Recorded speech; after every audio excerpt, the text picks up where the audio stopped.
সালফারের রোগী স্পেস চায়। তার মূল অ্যাপ্লিকেশন যেটা সেন্ট্রালে আমরা এখানে আলোচনা করব, সে আমাকে স্বীকৃতি দাও, আমাকে স্পেস দাও। কারণ আমি জ্ঞানী, আমি গুণী, আমি দার্শনিক, আমি এত বই পড়েছি, সেটা যদি আমি সমাজে না জানাতে পারি লাভটা কি? সেই স্পেস পায় না বলেই সে একসময় অভিমান থেকে সে এই নির্জীবতায় চলে যায়। ঠিক আছে, তার পোশাক আশাক চলন বলন ওটা সমাজ থেকে সব বিচ্ছিন্ন হয়ে সে একটা অভিমানে চলে যায়, কেউ বুঝলো না আমায়। একই কথা না? আমি উদ্দেশ্য কি? আমার উদ্দেশ্যটা ছিল কি? চেয়ারটা খালি করা। আমি দুটো টোনেই পারছি না সফল হতে। তার টোন হলো পৃথিবীর সবচেয়ে বড় জিনিস। আমার এই মেয়েটা না বান্দর। কি আবদার আছে এর ভিতরে? আরে বান্দরটার কথা বলেন না তো। দুষ্টতে চলে গেল, খারাপে চলে গেল, খারাপে চলে গেল না, একই সেন্টেন্স। টোনে অনেক কিছু হয়ে যায়। তার রোগীর মূল টোনটা শুনবেন, সে যে বলে সে টোনটা কি, খুব বিশাল ব্যাপার। যদি আল্লাহ আপনাদের সেই অনুভূতি, সেই প্রখরতায় ঢুকে যান, সেই গভীরে তলিয়ে যান, আপনারা হারিয়ে যান, এই বদদোয়াটা দিলাম, আপনারাও এই সমস্ত বোঝার মতো সেইভাবে তলিয়ে যান, সেখানে চলে যান, তাহলে লাভ আছে। কারণ ভিতরে টোনটা অনেক কিছু বলে দেয়। টোনটাই হলো তার রিয়াকশন, জীবনী শক্তির রিয়াকশন। আর জীবনী শক্তির রিয়াকশনের জায়গা থেকেই জীবনী শক্তি অ্যাপ্লিকেশন করে। সেই অ্যাপ্লিকেশনটাই আমরা মিটিয়ে দেব। মাননীয় অধ্যক্ষ ড্যাশ ড্যাশ কলেজ, বিষয় 6 মাসের বেতন মওকুফ। তাহলে 6 মাসের বেতন মওকুফ, 6 মাস মওকুফ, মূল জায়গাটা এলো। এবার আমার বাবা দরিদ্র, অমুক সমুক, ফর্ম ফিল আপ করতে পারছি না, ইত্যাদি কত কথা। মূল লক্ষ্য প্রিন্সিপাল স্যার দাগ দিবে হলো, অধ্যক্ষ দাগ দিবে শুধু 6 মাসের বেতন মওকুফ। অ্যাপ্লিকেশন কিন্তু এটা। ভিতরে অনেক কথা, তো রোগীদের অনেক কথা থাকবে, তার ভিতরে একটা এরকম আবেদন থাকবে। সেই আবেদনটা আপনারা বুঝতে শেখেন, সেই আবেদনটা আপনারা চিনে যান। আর সেটা চেনার যে পয়েন্ট কয়টা, সেগুলো আমরা দেবো, সেগুলো আমরা শিখাবো, আশ্রম শিখাবো। সেই পয়েন্টটার ভিতরে প্রথমে একটা হলো রোগীর জেস্চার বা প্রস্চার বা বডি ল্যাঙ্গুয়েজ। স্যার মাথা যন্ত্রণা আর সহ্য করতে পারছি না, চোখ মুখ খিসে গেছে, যন্ত্রণা মাথায়, চোখ খিসে গেছে কেন বেটা? তার মানে জীবনী শক্তি এত মজবুত করে বলতেছে যে তুই মুখ থেকে যেটা বলবি, মুখ থেকে তো কত কিছু বলো, তুমি আরও গভীরভাবে বলো। জীবনী শক্তি ওইখান থেকে বলে দেয়। নাকি আপনি বলে দিয়েছেন ডাক্তারখানা যাইয়ে কানবো, ডাক্তারখানা যাইয়ে আমি বলবো স্যার আমার রোগ ছোট্ট একটা জায়গায়, এরকম আর্ট দেখাবে, এরকম কি রিহার্সাল দিয়ে আসে না, ওটা ভাষায় হয়ে যায়। ওইটাই হলো জীবনী শক্তির নিজস্ব আর্ট, জীবনী শক্তির নিজস্ব ভাষা, তার নিজের রূপায়ণ সে আমার এই জেস্চারের মাধ্যমে করে দেয়, আমার এই বডি ল্যাঙ্গুয়েজের মাধ্যমেই সে এটাকে প্রকাশিত করে দেয়। অতএব এই জায়গাটা থেকে আমরা সেন্ট্রালের একটা আবেদন দেবো না, এটা একদম সরাসরি জীবনী শক্তির ভিতর থেকে চলে আসছে। প্লাস আরও কতগুলো জিনিস আছে, যে কথার ভিতরে রিদম কমে যায়, রোগীর গলা আটকা পড়ে যায়, আটক হয়ে যায়, সেই জায়গাটাকে আপনারা পয়েন্ট করেন। সেটা কীরকম? আরে স্যার ওই সংসারের কথা তুলছেন, আপনি মনের কথা তুলছেন, কি আর বলবো, সাউন্ডলেস হয়ে গেছে, গলা ভারী হয়ে গেছে, কি আর বলবো। টোটাল রোগীটা আহত হয়েছে, ভিতরে জীবনী শক্তি, তার সোল, মাইন্ড, বডি একত্রে অ্যাটাক হয়েছে। এই ভয়েস আর নেই, এই ভয়েস এখন অ্যারেস্ট হয়ে গেছে ওই কষ্টের কাছে। তাহলে আমার সব কিছু বডি, মাইন্ড, সোল এবং ভাইটাল ফোর্স সব একত্রে এক জায়গায় আটক হয়ে গেছে, সারেন্ডার হয়ে গেছে, সে তো নিশ্চয়ই প্রভাবশালী। সেই প্রভাবকে আপনাদের ধরতে হবে। অত খালি শুনলেন আর লেখলেন, খাতা ভরে ফেলাইলেন আমি খুব ভালো ডাক্তার, ভালো কেস টেকিং করি, এ দিয়ে কাজ হবে না। মূল জায়গাগুলো ধরতে হবে। জীবনী শক্তি যখনই অ্যাটাক হবে, অ্যারেস্ট হবে, তখন আমার এই ভয়েসটা আর থাকবে না, এই ভয়েস স্লো হয়ে আসবে।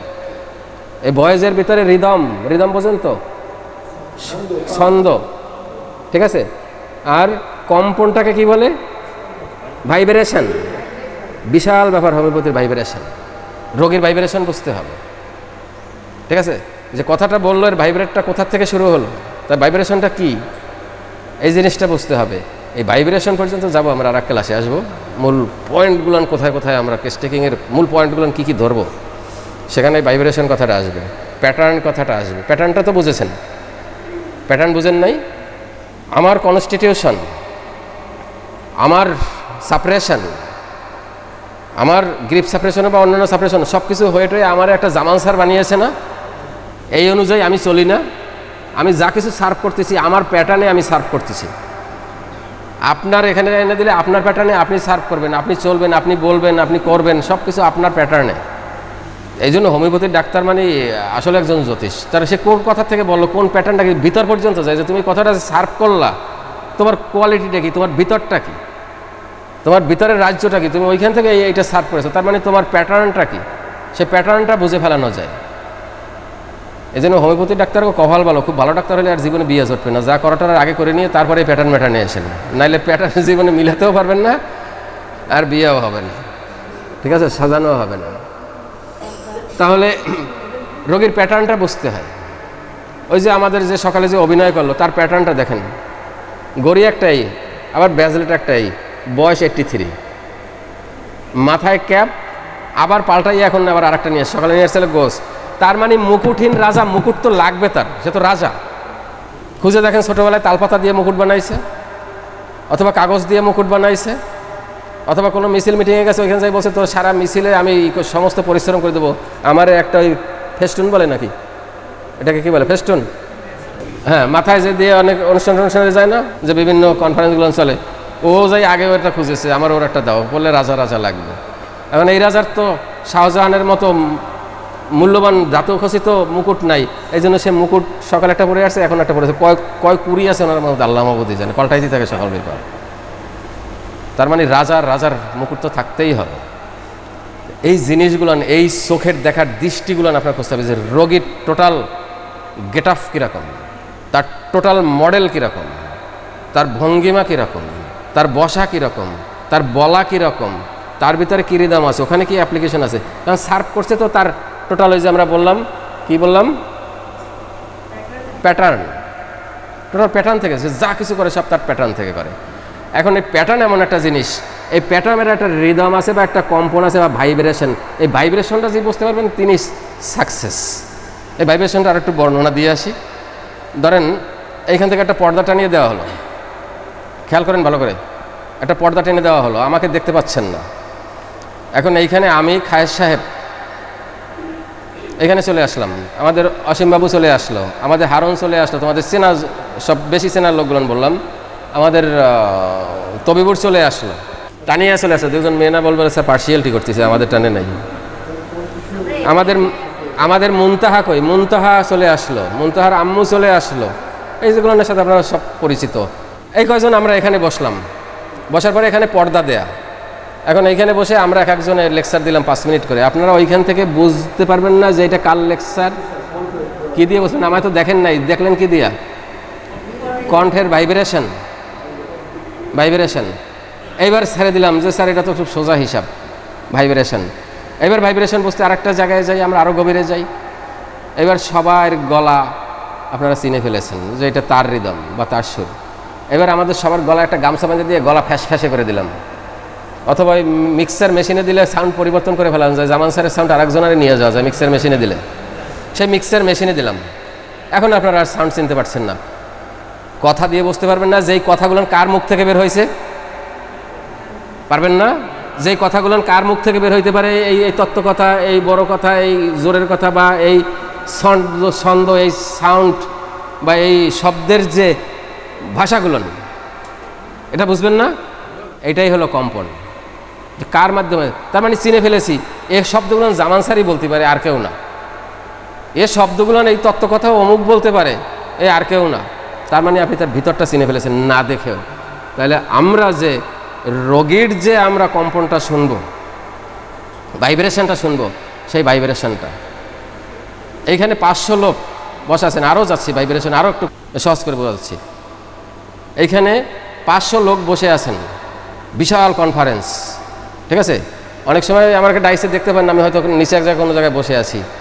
এই 500 লোকের ভিতরে আমি যার জন্য বহুত পড়েছি, যাকে ভালোবেসেছি, কোনো একটা কারণে তার সাথে সম্পর্ক কোনো একটা জায়গায় যে ছেদ ঘটেছে, সেও পড়তেছে, আমি পড়তেছি। আমি যদি এইখানে বসে আমি যদি তার নামটা ধরে ডাক দেই, তার 500 লোকের ভিতরে তার অন্তরে যে লাগবে, তার ওইখানে যে লাগবে, সে আমায় ডাকছে। ওই সিনেমায় আগে আমরা দেখতাম না, ডাক দিত ওরকম করে, সেন্সলেস হয়ে যেত, বেউস হয়ে গেছে অ্যাক্সিডেন্ট করে। এইবার পিয়ারে বা প্রিয়জনরে, প্রিয়তমা বা প্রিয়রে ডাকতো, আসো, হ্যাঁ, এবারে সে ডাকতো না, ও পিয়া তুমি কোথায়। এবার সেন্স ফিরে আসে নাই পিয়ার, ভাইব্রেশন। ও তো সেন্সলেস ছিল, ও তো দেখে নাই যে আমার সে ডাকতেছে, অথবা সে ডাকতেছে, নাম ধরে ডাকতেছে, আস্তে আস্তে মুখ খুলে চোখ খুলে দিয়েছে, ওই ভাইব্রেশন। তাহলে ভাইব্রেশন একটা ব্যাপার আছে, সেই ভাইব্রেশনটা বুঝতে হয়। তো রোগী যা কিছু বলে সেইটা কোন জায়গা থেকে ভাইব্রেট হচ্ছে, সেটা কি আমার রোগ স্টেট থেকে হচ্ছে, না মেন্টাল স্টেট থেকে ভাইব্রেশনটা সৃষ্টি হলো? সে গিটারটা বাজাইলো কে? ঠিক আছে, আমার এখানে একটা গিটার আছে, আমি এখানে টোন করে দিয়ে বাজাই আসতে লাস্টে এক সময় দিলাম, তোমরা বুঝে পারবে এই স্যার জাতীয় সঙ্গীতের আমার সোনার বাংলা গাচ্ছে। ভাইব্রেশন আপনাকে শিখিয়ে দিয়েছে আমার সোনার বাংলা কি। ঠিক আছে, অথবা যদি আপনার একটা গান হয় পছন্দের, আপনাকে আহত করে, সেটা দেশপ্রেম হোক বা নিজের প্রেমের শেখা খাওয়ার কোনো গান হোক, ভাইব্রেশন দিলেই আপনার অন্তরাত্মা ওই ভাইব্রেশনে আপনার অন্তর আসতে চুপসে আসবে, দুঃখ স্মৃতি সব শুরু করে দিল আপনার ভাইব্রেশনে, সে আগের জায়গায় নিয়ে গেল। তো রোগীর একটা ভাইব্রেশন আছে, রোগের একটা ভাইব্রেশন আছে, সোলের একটা ভাইব্রেশন আছে। এই ভাইব্রেশনটা ধরার সবসময় চেষ্টা করবেন। আচ্ছা, তাহলে আমরা লেয়ার পড়িয়েছি দুইটা, আমরা থার্ড লেয়ারে ঢুকবো। আমরা রোগী যখন দেখবো তখনও লেয়ারে ঢুকবো, আমরা যখন ঔষধ পড়বো নিজেরা লেয়ার সৃষ্টি করে আমরা ঔষধগুলো পড়ার চেষ্টা করবো। বইতে কিন্তু সব খিচুড়ি, এই যে একটু আগে যা খাইলেন ওর মধ্যে ডাইল খুঁজে বের করা সম্ভব না। আমাদের হোমিওপ্যাথির সবচেয়ে জটিলতা হলো আমাদের ছেলেমেয়েগুলো নষ্ট করার জন্য সবচেয়ে হলো এই সায়েন্টিফিকভাবে বইগুলোন বা কারিকুলামটা না হওয়া। ঠিক আছে, কারণ আপনার একটা আবেদন থাকবে, পড়ার উপরেও একটা অ্যাপ্লিকেশন থাকবে যে আমি এটা জানছি। যেমন সিনেমা দেখবেন, নাটক দেখবেন, 3 ঘন্টা আপনাকে কি করে টাকা দিয়ে বসাই রাখলো সিনেমার ভিতরে, তার মানে প্রথম কথাগুলো আবেদন সৃষ্টি হয়, লেখক এই কাজগুলো করে যে এমন একটা আবেদন করবো, আগ্রহতে বসে থাকবে। এরপর কি হলো, আমরা যে টেলিভিশনে যে এইগুলো দেখি, সিরিয়ালগুলো দেখি, ওই সিআইডি ডিটেকটিভ বহুত এগুলো দেখি না, প্রথমে দেখবেন নাটকের এমন একটা প্যাঁচ লাগাইতে, এবার বসে রান্না বান্না পরে হবে, কথাটা দেখতে দেখি ঘটনাটা কি হয়েছে, কি করে এই জট খোলা যায়, দেখি লাস্টে কি হয়েছে, আসামি ধরা পড়ে কিনা, ও তো এত চালাকি করলো, তারপর আসামিটা ধরা পড়ে কিনা, তারপর ইনভেস্টিগেশনে লাস্টে যে আসলে ধরা পড়ে যায়, ওই আগ্রহতে বসায় রাখা। তো এরকম একটা আপনাদের পড়ারও একটা বই এমনভাবে হওয়া উচিত যার এরকম একটা আপনি দেখি না লাস্টে যে কি হলো। কারণ সালফারের রোগীটা এখন আমরা মূল রোগীতে যাবো, এত সময় তো রোগ আর ভেষজ পড়ে গেছি, আমরা রোগীকে এখনও দেখি নাই, রোগীর বিপর্যয়টা কি, যে তোমাদের গানের সারমর্মটা আমরা, যে রোগীটা কেন এত বিপর্যয় হলো, আমরা দেখেছি সালফারেট জমেছে, অমুক জমেছে, সমুক জমেছে, সাপ্রেশন হয়েছে, লাস্টে যে কি হলো, কেন হলো, তার মাইন্ড স্টেট নষ্ট হলো কেন, সেটা দেখানোর জন্য আবেদনটা আমরা রেখে দিয়েছি। তাহলে থার্ড লেয়ার হলো আমাদের পেশেন্ট লেয়ার বা রোগীর স্তর। রোগীর স্তরে দুটো ভাগ করতে হবে, একটা হলো ফিজিক্যাল আর একটা সাইকোলজিক্যাল স্টেট। ফিজিক্যাল স্টেট বা মেন্টাল স্টেট, ফিজিক্যাল স্টেট, দুটো স্টেটে আমাদের রোগীকে আলোচনা করে আমরা দেখাবো কি। এবার তো মেন্টাল স্টেটটা খুব বেশ বড়। ফিজিক্যাল স্টেটের ভিতরে আমরা আসি। ফিজিক্যাল স্টেটের ভিতরে আপনারা যখন রোগীটাকে ধরবেন বা পড়বেন ঔষধগুলো, তখনই প্রথম নিয়ে নেবেন তার স্ট্রাকচার, তার গঠনটা কীরকম। যে আমার রোগীটা আসছে, আমার এসে যে দেখবেন খাতাগুলো চেম্বারের, প্রথমেই লেখা হলো ফিজিক্যাল মেকআপ, PM, ফিজিক্যাল মেকআপটা কীরকম, রোগীটার নোংরা কিনা, রোগীটার গঠন পাতলা কিনা, রোগীটা মোটা কিনা, রোগীটার জীর্ণশীর্ণ কিনা, রোগীটার রুক্ষ কিনা, ওই চ্যাপ্টারটা ওইখানে চলে আসবে। কারণ একটা রোগী তো আমরা ফার্স্ট দেখতেছি, এবার তো রোগী বলবে তখন যাবে রোগে, এবার আমি প্রশ্ন করবো তখন যাব তার বিভিন্ন সেন্সেশনে বা অন্যান্য পজিশনে। তাহলে তার আগে আমরা ফার্স্ট দেখে নিচ্ছি কি, এইখান থেকে কিন্তু আমাদের খেলা শুরু, মানে চেম্বার জীবনে। এর আগে যা বলেছি এগুলো কিন্তু আপনার চেম্বার জীবনের আগের ঘটনাগুলো আমরা সকাল আলোচনা করে আসছি। এবার আপনারা সব চেম্বারে বসেছেন, এবার আমি পেশেন্ট ধরে নেন, এবার আমি একটা পেশেন্ট আমি আপনাদের সার্ভ করতেছি, আপনারা সবাই ডাক্তার। তাহলে আপনারা এখন আমার প্রথমে নোট নেবেন হলো আমার ফিজিক্যাল মেকআপ, আর এর ভিতরে প্রথমে নেবেন হলো গঠন, এবং তারপরে ওর সাথে যেগুলো আমার আচরণগত কিছু জিনিস আছে। তাহলে প্রথমে নেবেন আমি শুকনা, আমি পাতলা, আমি শীর্ণ, আমি কোলকুজো, আমি ঘামে ভেজা, আমার গায়ে দুর্গন্ধ, এবং আমার আরেকটা লক্ষণ আছে যেটা এখন জানেন না, সেটা আপনার প্রশ্ন করে নিতে হবে। সেটা হলো খুব মূল্যবান প্রশ্ন। কয়েকটা প্রশ্ন দিয়ে আমি টোটাল রোগীর কনস্টিটিউশন ধরে নিতে পারি। তার ভিতরে একটা, আপনার কোথাও যদি ঘা হয়, কেটে যায়, খোঁচা লাগে, ওইখানে যে ক্ষতটা হয় ওইটা কি ক্ষত হয়? ক্ষত হলে কি দ্রুত শুকায় না দেরিতে শুকায়? শরীরের একটা তথ্য নেওয়ার জন্য এই প্রশ্নটা করবেন। তার মানে শরীরের অ্যান্টিবডির পাওয়ারটা কি। অনেকে আছে দেখবেন ওই বটিতে একটা পেঁয়াজ কুচাইতে যে একটু কেটে গেছে, ওইটা হা করে পাকবে, পচবে, অনেক দিন হবে। একটা ছোটো আসল লাগছে, ওইটা পুজ হচ্ছে, পাকছে, পচে, সহজে আর গুছাচ্ছে না, মলম লাগা লাগছে, অ্যান্টিবায়োটিক খাওয়া লাগছে। আর অনেকের তো এমনি এমনি জরা লেগে যায়। তার মানে এটা ক্যাপাসিটি, আপনার শরীরের বিল্ডের একটা ক্যাপাসিটি। এই কথাটা সবচেয়ে নেবেন। আমাদের সালফারের রোগী যদি কোনো আসল লাগে, কেটে যায়, ছিলে যায়, এমনকি নিজে চুলকাইয়া যায়, চুলকানি তো মহারাজা, বিদ্রোহ করে ফেলে, চুলকা কত চুলকাবি আর লাস্টে জ্বলবে, পড়বে, ওখানেও বিদ্রোহ।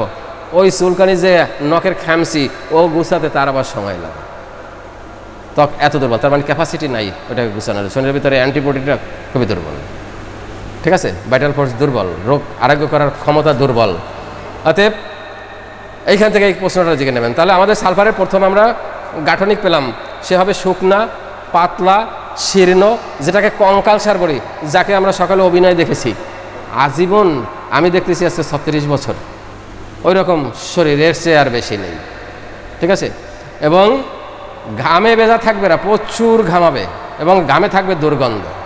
এই হলো আমার বডি কনস্ট্রাকশন বা আমার ফিজিক্যাল মেকআপ থেকে। এরপরেই আমরা খোঁজ নেব তার কনস্টিটিউশন। 2 নাম্বার, কনস্টিটিউশন, তার ধাতু। তুমি কি দিয়ে তৈরি, কোন ধাতুতে তৈরি। এখন ধাতু দিলে আমরা সাধারণত অ্যালোপ্যাথিতে যদি যাই চিকিৎসায়, তারা ব্লাড দিয়ে রোগীকে শ্রেণীবিন্যাস করে ফেলে।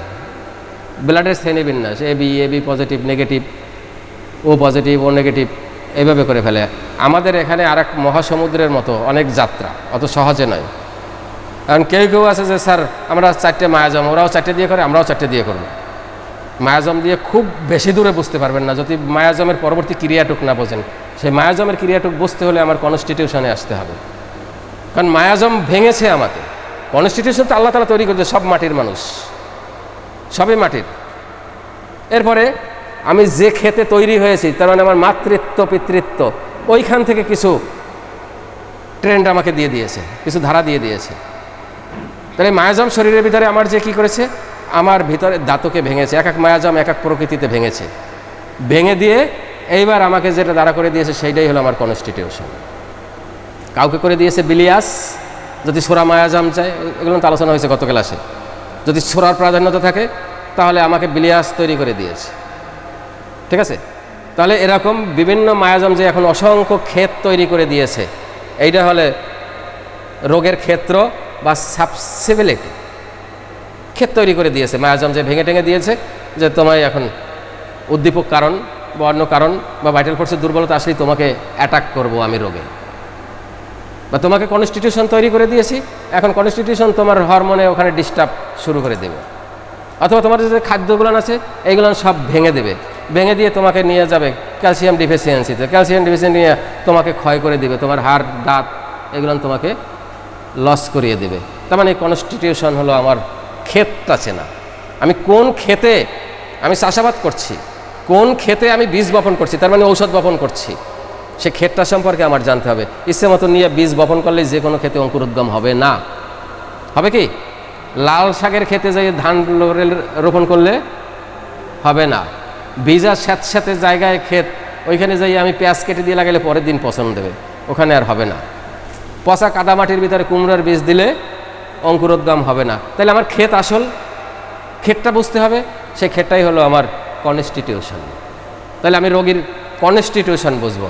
আমাদের সোরার রোগগুলো দুটো কনস্টিটিউশনের টার্ন নেয়, একটা হলো বিলিয়াস আর একটা হলো স্যাঙ্গুইনাস। এখন বিলিয়াস আর স্যাঙ্গুইনাস কি, এই ঘটনা আমি আগেই সেরে দিয়েছি গত মাসের ক্লাসে, আপনাদের সিটও দেয়া আছে, ঠিক আছে। বিলিয়াসের চরিত্র দেয়া আছে, স্যাঙ্গুইনাসের চরিত্র দেয়া আছে। তাহলে যখনই বিলিয়াস হবে, বিলিয়াসের রোগী প্রচণ্ড উত্তেজিত হয়, কারণ লিভার ভালো না থাকলে, হজম ভালো না থাকলে মাথা এমনি গরম থাকে, সে তো উত্তেজিত হবেই। বিলিয়াসের রোগী প্রতিবাদী হবে, স্যাঙ্গুইনাসের রোগী নিয়ম ভাঙার ওস্তাদ। কারণ স্যাঙ্গুইনাসে আমরা ওখানে লেখার সময় দিয়েছি, স্যাঙ্গুইনাস তৈরি করার জন্য সিফিলিটিকের প্রাধান্য আছে। যেখানে সিফিলিটিক আছে সে ডিস্ট্রাকটিভ হয়, অতএব সে সমাজের নিয়ম মানবে না। তো যখনই মানবে না তখন আমার ওই ওহাব ভাইরা মানবে না, সমাজের নিয়ম মানি না। গতদিন সাতক্ষীরা থেকে যে রোগী আসছে যে সমাজ রাষ্ট্রের নিয়ম আমি মানি না, কি বলেছে না কালকের বলে গেছে, সে নিয়ম মানবে না, কারণ সে নিয়ম ভাঙার ওস্তাদ, সে নিয়ম মানবে কেন? সে তো নিজের ফিলোসফিতে নিয়ম করা, এটা না হয় এইটা হওয়া উচিত, এটা না হয় এইটা হলে সব কিছু ভালো হবে। তাহলে আমরা তার ধাতু প্রকৃতি গেছি। তাহলে ধাতু প্রকৃতি যখনই আমরা বিলিয়াস, তাহলে গত ক্লাসে শিখেছি বিলিয়াস আমার কোন কোন জায়গায় অ্যাটাক করে আমরা আপনাদেরকে শিখিয়েছি, সে কী সার্ভ করবে, তার অ্যাপ্লিকেশন কী, সেগুলো আমরা শিখিয়েছি। তাহলে আমার গত ক্লাসটা খেয়াল করবেন আপনারা। তারপরেই আসে আমার সাবসিবিলিটির 3 নম্বরে নিতে হবে আমার রোগীর সাবসিবিলিটি। ঠিক আছে, সাবসিবিলিটি কথা হলো গ্রহণযোগ্যতা বা প্রবণতা। আমি কি কি গ্রহণ করব সমাজ থেকে, কি কি নেব, আমার ট্রেন্ডটা কি, সেই জিনিসগুলো, সমাজের সাথে আমার সম্পর্কটা কি, সেটাই হলো আমার সাবসিবিলিটি। যেমন এর সাবসিবিলিটির ভিতরে প্রথমেই আসবে হলো শব্দ, গন্ধ এবং তাপ, এই 3টা সে নিতে পারে না। তার কনস্টিটিউশন এটা নিতে পারে না, আমার সালফার এটা নিতে পারে না।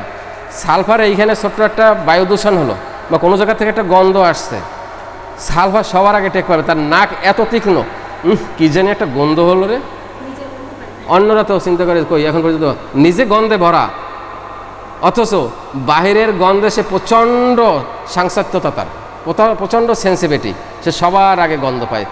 রান্নার ভিতরে তেলের গন্ধ, অমুকের গন্ধ, সমুকের গন্ধ, পচা গন্ধ, বাসি হয়েছে কিনা গন্ধ, সব গন্ধ সালফারের কাছে এসে জমা পড়ে। কারণ সালফার নিজে যে খণ্ডটা ছিল আমার গন্ধক, সে নিজেই দুর্গন্ধ।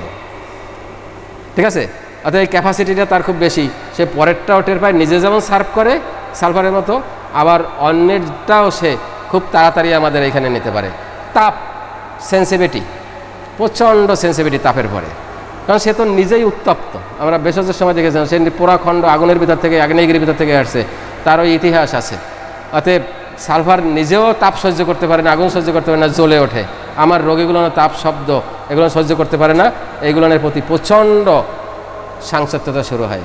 তারপরে আসে শব্দের প্রতিও তার সাসেপ্টিবিলিটি খুব বেশি। এই জিনিসটা সে আদৌ নিতে পারে না, এখানেও তার সাংসত্যতা বা অতি সংবেদনশীল। সালফারের রোগীটাই সংবেদনশীল। ছোরার মায়াজামেরই রোগীর প্রথম লক্ষণই হলো অতি সংবেদনশীল। ছোরা মায়াজামের ফার্স্ট লক্ষণ ভয় এবং অতি সংবেদনশীল, এই দুটোই হলো ছোরা মায়াজামের প্রথম দুটো লক্ষণ নিতে আসেন, এই দুটো লক্ষণকে আপনার নিতে হবে। তাহলে আমার সাবসিবিলিটি নিলাম। এরপরে আমরা কোথায় যাব? 4 নম্বরে যদি বলা হয় স্যার রোগীর আর কি নেবেন, এইবার আমরা নেব রোগীর সেই জেস্চার বলেন, প্রস্চার বলেন বা বডি ল্যাঙ্গুয়েজ, যেটাই বলেন, 3টাই একই জায়গায় নেন। এর সাথে নিতে পারেন এক্সপ্রেশন যোগ হয়। তাহলে আমরা নেব gesture and expression. Gesture and expression, তার এক্সপ্রেশন মানে আমার অভিব্যক্তি, আর জেস্চার মানে সরাসরি বডি ল্যাঙ্গুয়েজ। আমি কিভাবে বলছি, কিভাবে করছি, কিভাবে দেখাচ্ছি। যেমন সালফারের জেস্চার দেখাবো, ঘেন্না পাবেন না তো কেউ, দেখাবো। ধরেন আমি এখন সালফারের অভিনয় আছি, স্যার না, আমি সালফারের রোগী। এখন রোগী আপনারা ডাক্তার প্রচুর সিরিয়ালে বসে আছি, এখন সিরিয়ালে যখনই বসে আছে, এখন আমার ভিতরে তো ময়লা সব জায়গায়, কানেও সালফারের ময়লা জমে বেশি। এখন কত সময় এরকম করেছি, চোখটা গুছাইতেছে, এতজন মানুষ বসে আমার যে প্রাস্টিজ আছে সেটা কিন্তু আমি খেয়াল করি নাই। আমি যে এত বড় ফিলোসফার ওই সময় আর আমার খেয়াল নেই, চুলকানির সময় ওই খেয়াল নেই, কানের ভিতরে যে চুলকাচ্ছে এবার আরম্ভ করে দিছে।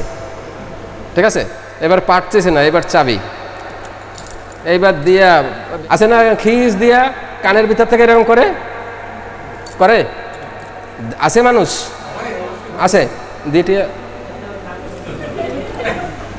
কি বিশ্রী অভিনয় সালফারের। ও যে নোংরা, সে কাজেও নোংরা। অথবা কফ এসেছে কিছু আছে, এই 50 জন মানুষের সামনে, এইবার কোন জায়গায় ফেলাই যাবে, অত দূরে জায়গায় ডাইন মারিয়ে দিই যেখানে বাদে। আর যদি কেউ না থাকে, কিছু না থাকে, তার কার্পেটটা জায়গায় কিনে ওইখানে ফেলাইলো, ওদিকে ফেলাবে না, এত নোংরা হয়। ঠিক আছে, এই সমস্ত যে আচরণগুলো, এগুলো হলো আমাদের এই সালফার হলো এই মহারাজের এই আচরণ। অথবা বসে আছেন, ওই খিচুড়ি খাওয়াইছি, একটু হাড্ডি বেজেছে, এইবার ওই যারা সালফার তাদের খিলাল থাকে। ঠিক আছে, ওই খিলাল বেল করে দাঁড়িয়ে বাড়ি করে দিয়ে একটু দেখবেন, একটু নাক শুকবেন, না শুকে কোনো কিছু ফেলাই না, দরগন্ধে দুর্বল, অথচ সেইটা সে শোকবেই, ওই পচা জিনিস আছে এই জন্য শোকবে। সবচেয়ে ঘটনা হলো এই সালফারের আরেকটা জিনিস, ওইখানে একটা ইঁদুর মরে আছে, সালফার যাওয়ার সময় গন্ধ তো সবার আগে পাবে, ওই অনেক দূর থেকে পাইছে, কোন জায়গায় মরতে পারে কে তোর খোঁজার দরকার, এটা তো ঘেন্না জিনিস। এবার মরে দেখবে পোকা হয়েছে ওর ভিতরে, অথবা বৃষ্টির ভিতরে যদি কেউ রাস্তার পাশে টাশে কেউ খুঁজে ধরে যায় ওর ভিতরে বিসি আছে কি না, পেয়ারা তা খুঁজে আলট্রাসাউন্ড না করে যাবে না। অনুসন্ধিৎসু, সবসময় মন অনুসন্ধিৎসু, খোঁজে মন, নতুন কিছু খোঁজে। গবেষক ওই পায়খানা করে থেকে গেছে, ওর ভিতরে কোনো গবেষণার কিছু আছে কিনা, ওখানে আছে কিনা কোনো বিসি, ওই দেখা এই যে কান চুলকাইয়া আনলো ওটার রং কীরকম, গন্ধ কীরকম, গবেষণা না করে ছাড়বে না। দিস ইজ সালফার, আপনার চেম্বারে বসেই ধরা দিয়ে যাবে। একটু বসাই রাখেন, আর কিছু যদি না পায় না একদম ওই রকম, তাহলে ওই যে বৃষ্টি হয়েছে একটু আগে, কাদা ভাঙে স্যান্ডেলে আইছে না, ওই স্যান্ডেলের নিচে যে কাদা জমছে ফালাবে কোন যায়, আপনার চেয়ারে ঘষে ঘষে ওইখানে কুড়াইয়া কুড়াইয়া নারিকেল কুড়াইয়া এতখানি দুল হয়ে যাবে। এগুলো দেখবেন যখন 10 জন বসে তখন উঠে যাবেন, খেয়াল করবেন কে কোন চেয়ারে বসছিল, বলতে পারবেন যে তুমি নেশারটা কেমন, যদি আপনার দৃষ্টি ঠিক থাকে। তাহলে এই জন্য হোমিওপ্যাথি ডাক্তারের কয়েকটা চোখ থাকতে হবে। ওই যে সকালে শিফটে বলেছিলাম, চোখে ছানি থাকলে হবে না, বিশেষ করে ভিতরের চোখ, এবং অনুভূতির লেপ থাকতে পারে না, প্রলেপ থাকতে পারে না, অনুভূতিকে সূক্ষ্ম করে ধরে রাখতে হবে। ক্যামেরা, বিশাল ক্যামেরা, ইনভেস্টিগেশন শুধু রোগীর পাশে চেয়ারে বসে ওই নারী ধরে ইনভেস্টিগেশন করেন না যে হয় দাপাচ্ছে, ইনভেস্টিগেশন শুধু ওইটা না, অনেক কিছু ইনভেস্টিগেশন। ক্লিয়ার? তাহলে এই জেস্চার এবং আমাদের যে এক্সপ্রেশনটা আরও মজার।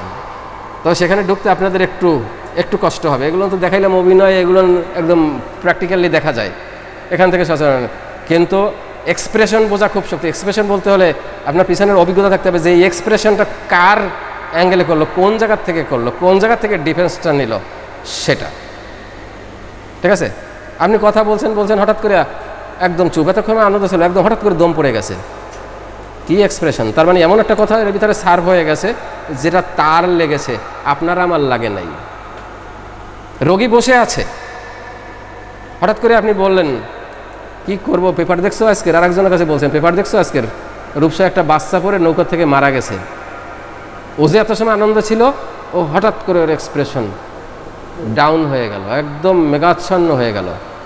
আপনি ওই এক্সপ্রেশনটা ধরেন, কি কারণে হলো, ওইখানে টাচ করেন, দেখা গেল তারও একজন ঘনিষ্ঠ বা তার একটা ওরকম অভিজ্ঞতা কাজ করতেছে, একটা ট্রমা কাজ করতেছে, হয়তো তার সন্তানটা ওরকম একদিন ডুবে গেছে, এরকম ঘটনা হতে পারে। তাই জন্য রোগীর এক্সপ্রেশনটা বুঝতে হবে, কোন কথায় সে বিমোহিত হয়ে যায়, কোন কথায় সে বিমর্ষিত হয়ে যায়, কোন কথায় সে আহত হয়, কোন কথায় তার হাসি আনন্দ হঠাৎ মেঘাচ্ছন্ন হয়ে যায়, এই জিনিসটা বুঝতে হবে। ঠিক আছে? এটা হলো এক্সপ্রেশন। এক্সপ্রেশনের ভিতরে তার বলার কতগুলো জিনিস আছে। এক্সপ্রেশন একত্রে ফিজিক্যালি এক্সপ্রেশন আছে, সাথে সার্ভ হয়, জেস্টারও সার্ভ হয়। ঠিক আছে? স্যার কি বলবো, ওই যে ফাতিমার কথা, আমার মলদার থেকে স্যার পাহাড়টা একটু সরাই দেন, আর কিছু বলে নাই সারা রোগী লিপির ভিতরে। শেষের দিকে যে আপনার ওষুধ দিয়ে আমার পাহাড়টা সরিয়ে দেন, তাই যে সরিয়ে দেওয়া কষ্ট, এক চাপা ওজন নিয়ে বসেছে। মলদারে তার টিউমার ছিল, কার্সিনোমা, ডাক্তার ডেট দিয়ে দিয়েছিল, এই গল্প বলেছি আগেও। তাহলে সেই এক্সপ্রেশনটা খেয়াল করতে হবে, সে টোটাল অ্যাপ্লিকেশনটা কি, তার অ্যাপ্লিকেশন হলে পাহাড়। এখন ওইখানে খুঁজে কি পাহাড় পাবেন আপনি? এটা হলো সিম্বলিক ল্যাঙ্গুয়েজ, আর এক মজার। তার মানে কোন ভাষায় রোগী কোনো উপমা দেয় কিনা, কোনো উৎপ্রেক্ষা দেয় কিনা, কোনো তুলনা দেয় কিনা। এই রোগী কি বলেছে, আমার পাহাড়টা সরিয়ে দেন স্যার, এই পায়ের ভিতরে আগুন জ্বলে, লক্ষণ বলে নাই। তার মানে কি, ওখানে গরম আছে, ওখানে তাপ আছে, ওখানে জ্বালা আছে। আগুন মানে তো তাই।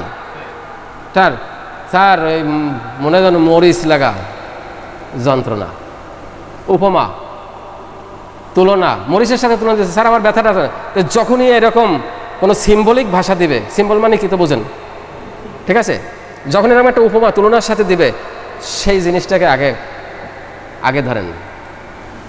স্যার এই পেটের ডান পাশের এই জায়গায় ব্যথা, মনে হয় কি একটা জোক রক্ত খেয়ে ফুলে আছে। আপনাকে বলে দিচ্ছে যে কে ফুলতে পারে, জোকের আকৃতি অ্যাপেন্ডিক্স। ঠিক আছে, খেয়ে ফুলে আছে, তার মানে অ্যাপেন্ডিক্স ফুলে গেছে।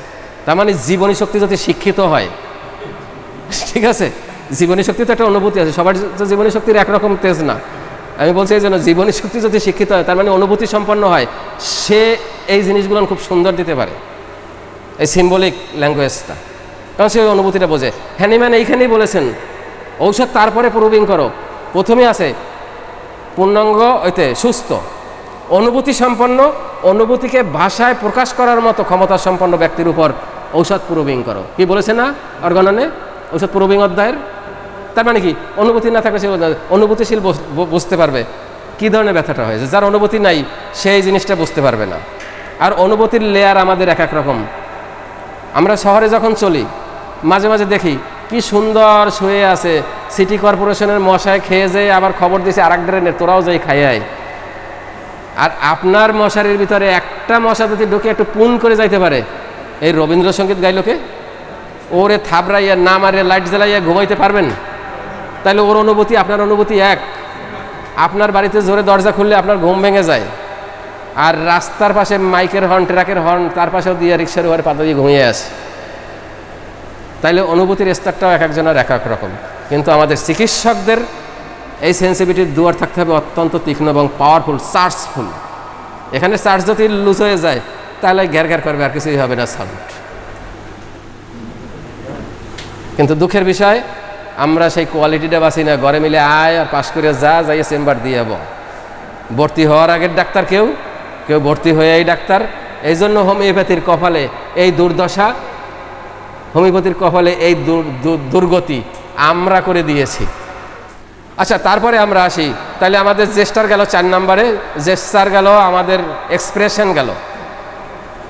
এইবার চলে আসবে আমার সাধারণ গোলযোগ, ঠিক আছে, জেনারেল ডিসঅর্ডার।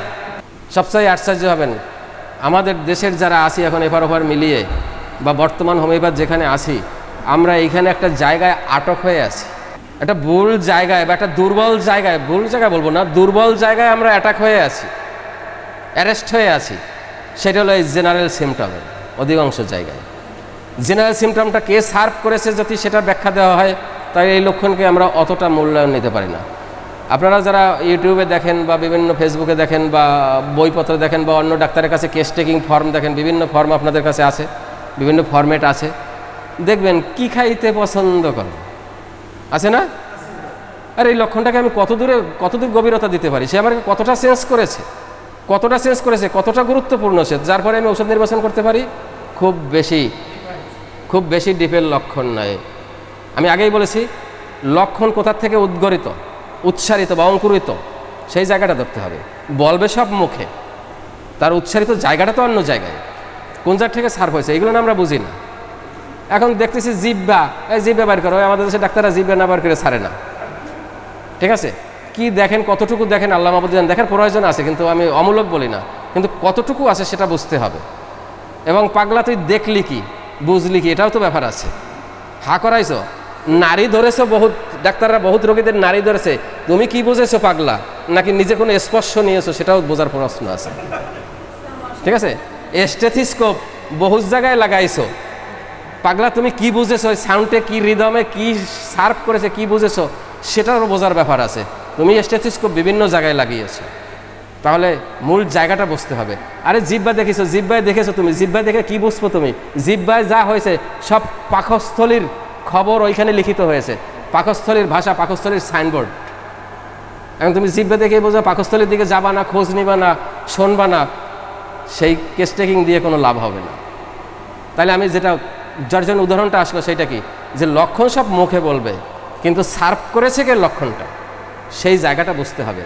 রোগী কেঁদে দিল, কথা বলতে বলতে কেঁদে দিল, চলে গেলেন সরাসরি অন্ধের মতো রেপার্টরিতে, টিয়ার্স, ঠিক আছে? আমাদের রেপার্টরির ওখানে চলে যেয়ে এখানে সিরিয়াল মতো ঔষধ দেখলেন, ওখানে আছে নেট্রামিউর, আছে পালসিটিলা, আছে ইগনেশিয়া, আছে লাইকোপোডিয়াম, আছে সালফার, আছে ম্যাডোরিনাম, রাস্টক্স কিছুটা আছে লোগেরেটে। এখন চিন্তা করছেন, তাইলে তো কেঁদেছে, চোখে পানি পেয়েছি। আরে চোখের পানি, কেঁদেছে চোখ, এ কথাটা আমি আগেও বলেছি, কেঁদেছে চোখ, চোখের কি কান্নার ক্ষমতা আছে নাকি? সে তো প্রতিনিধি মাত্র, সার্ভ করেছে আপনাকে। কেঁদেছে আমার কোনো একটা জায়গায়, আমার মাইন্ড অথবা সোল, সে কেঁদেছে, তার প্রতিনিধি হয়ে সে ওখানে ঘামিয়ে ওইখান থেকে পানি আসছে। ঔষধ কি চোখের দেবেন? ঔষধ কি চোখে দেবেন না যে কেঁদেছে মনের, তার লক্ষণ সার্ভ করে কে, সেই ইনার পয়েন্টটায় যেতে হবে। কোনখান থেকে কোর, এই লক্ষণের কোর কোথায়, সেইখান থেকে আপনার সেই জায়গায় ট্রিটমেন্ট দিতে হবে। ওই চোখের দিয়া যে ইউফেরেশিয়া পানি ঝরে তাহলে ইউফেরেশিয়া দিই, ঠিক আছে, ভুল চিকিৎসায় চলে যাবেন। আচ্ছা, আমি সালফারের জিনিস ঢুকাই ফেলাইলাম। সালফারের অস্ত্র আছে, সালফারের পকেটে অনেক অস্ত্র থাকে, দাঁত খোঁচানি, কান খোঁচানি, নাক খোঁচানি, অমুক সমুক ইত্যাদি, গুলের বাটা, গুলের কৌটা। আবার সবচেয়ে মজার ব্যাপার কী হলো জানেন, সালফার রাজা, যত মাইন্ড স্টেটের লক্ষণ আছে, যত অপ্রয়োজনীয় জিনিস, ফেলে দেওয়া জিনিস, সালফার ওইগুলো সংগ্রহ করে রাখে। এই জন্য রাস্তায় যে পাগল আছে, 4 প্রকার পাগল আছে রাস্তায়, 4 প্রকার পাগল। আজকে থেকে দেখা খুঁজে শুরু করবেন, আর যদি না দেখে পারেন আমার ভিডিও দেখে নিয়েন, আমার কাছে আছে। আমি এই পাগল নিয়ে করোনার সময় কিছুদিন কাজ করেছিলাম, আমার কাছে সব পাগল আছে। সোরার পাগল, সিফিলিটিকের পাগল, সাইকোলিটিকের পাগল, টিউবারকুলারের পাগল সব আছে। টিউবারকুলারের পাগল, ঠিক আছে, আর সাইকোটিকের পাগল একটাই। সাইকোটিকের পাগল নিটান্ডায় বসে থাকবে, খাবার দেন, রোদ লাগুক বৃষ্টি লাগুক, নীরব, চাইয়াও খাবে না, দিলে খাবে, ফালাই থবেন, লয়ে সাধবেন তাও খাবে না। ওই ফেলাই তুলে যখন মনে যাবে তখন একটু খাবে। কোনো অভিযোগ নাই পৃথিবীতে, একটা সাউন্ড নাই, সারাদিন মারলেও একটু তাকাই দেখবে। সোরার পাগলের দেখবেন বস্তা, সিটি কর্পোরেশনের যেখানে যেখানে পাইছে সব বস্তা ওর কাছে আছে। বস্তায় রাস্তায় রাস্তায় হাঁটবে, তেনা, ন্যাকড়া, গুলের কট্টা, নাট বল্টু, রিস্টারি স্প্রিং, লোহা, যা কিছু আছে না কেন সব ওর ওখানে পাবে। কাগজ থেকে আরম্ভ করে যত তেনা খাতা আছে, গুলের কৌটো আছে, অমুক সমুক আছে, সব ওর ভিতরে সিগারেটে খোসরস আছে। ওই রাজার বাড়ি যেয়ে দেখবেন, এই সম্রাটের যে রাত্রে গুছাই গুছাই দিয়ে ওজাই একটা ওর আশ্রয় আছে। সাইকোটিক যেখানে পায় সেখানে থাকে। সোরার একটা আশ্রয় আছে শহরের মধ্যে, কোনো না এক দোকানে, কোনো এক গলিতে, নাইলে কোনো এক রেল স্টেশনে, কোনো একটা ভাঙা জায়গায়, কোনো একটা পতিত জায়গায় ওর একটা আস্তানা আছে সোরার। সেইটাই তার বিশাল প্রাসাদ, এবং সেই প্রাসাদের সম্পত্তি হলো সব বস্তাগুলো। খুলে দেখবেন সব তেনা খাতা, নোংরা, আবিজুবি, আর কিছু নেই। বিশ্বাস না হলে এই রূপসা থেকে দেখবেন সারা দিন 2 বস্তা 3 বস্তা কুড়ে যায় না, ওইখানে বস্তা লাইন দিতেছে। মাঝে মাঝে ওই যাদের মালিকানা আছে ওরা ওই ফেলাই দেয়, মাইটেট দেয়, চলে যায়, আবার আর এক জায়গায় চলে যায়। সিফিলিটিকের পাগল, তার হাতে দেখবেন হয় একখান লাঠি, নাইলে একখান আদলা, আর কিছু না হলো ভাবখানা, এরকম দাঁড়ানো ভাবখানা, এরকম চোখ দুটোয় আগুন জ্বলে, এরকম ঘোরাচ্ছে। তার মানে কিছু কইলেই অ্যাটাক। এই সিফিলিটিকের পাগল দেখলে আমরা রাস্তার থেকে আর একদিকে যাই, যে কি জানি করে বসবে। দেখেছি আমরা, যদি না দেখেন একদিন প্রোগ্রাম করেন, এই সিফিলিটিকের পাগল আমি দেখে নিয়ে আসবো এক জায়গার থেকে, বেশ দূরে দেখে নিয়ে আসবো। সে রাস্তায় রাস্তায় থাকে সবসময়, রাস্তা পাস করতে হলে রাস্তা থেকে নামে তারপর ওই দিক দিয়ে যাওয়া লাগে। মানে ক্ষিপ্র, সে ডিস্ট্রাকটিভ, সে আক্রমণাত্মক, সে রক্তাক্ত চায়, এবং নিজের কপালেও কাটা দাগ, হাতেও কাটা দাগ। সিফিলিটিক পাগল, কারণ যে মাইট দেয় সে মাইট খায় না এই জনগণের হাতে। এই জন্য দেখবেন সিফিলিটিক পাগলের বিভিন্ন জায়গায় কাটা সেটা বিভিন্ন দাগ আছে।